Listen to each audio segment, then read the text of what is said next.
வார்த்தையான என் இறைவா, என் காலடிக்கு விளக்கானாய், பாதைக்கு ஒளியானாய், என் வாழ்வுக்கு வழியானாய்.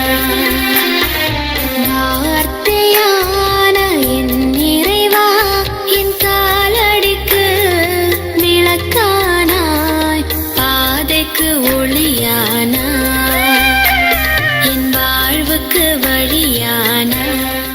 புனித மத்தேயு எழுதிய நற்செய்தியிலிருந்து வாசகம்.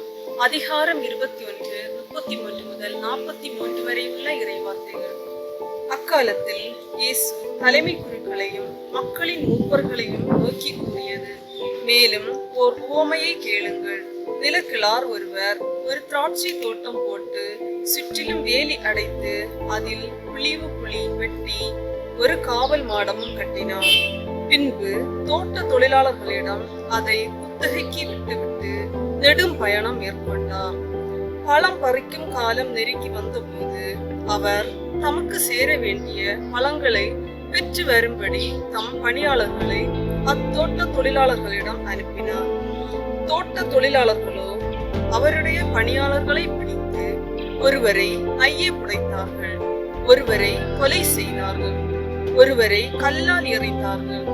மீண்டும் அவர் முதலில் அனுப்பியவர்களை விட மிகுதியான வேறு சில பணியாளர்களை அனுப்பினார். அவர்களுக்கும் அப்படியே அவர்கள் செய்தார்கள். தம் மகனை மதிப்பார்கள் என்று அவர் நினைத்துக் கொண்டு அவரை இறுதியாக அவர்களிடம் அனுப்பினார்.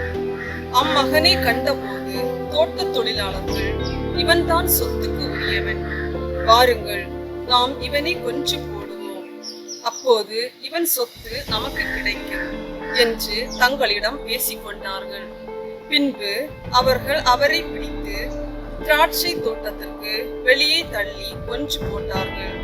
எனவே திராட்சை தோட்ட உரிமையாளர் வரும்போது அத்தொழிலாளர்களை என்ன செய்வார் என இயேசு கேட்டார். அவர்கள் அவரிடம், அத்தீயோரை ஈவு இரக்கமின்றி ஒழித்து விடுவார், உரிய காலத்தில் தமக்கு சேர வேண்டிய பங்கை கொடுக்க முன்வரும் வேறு தோட்ட தொழிலாளர்களுக்கு அத்திராட்சை தோட்டத்தை குத்தகைக்கு விடுவார் என்றார்கள்.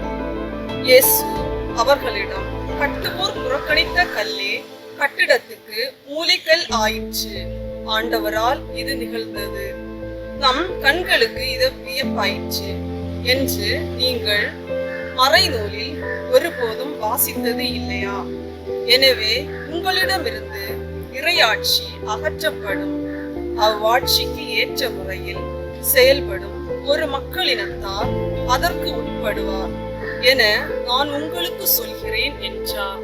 இது கிறிஸ்து வழங்கும் நற்செய்தி. கிறிஸ்துவே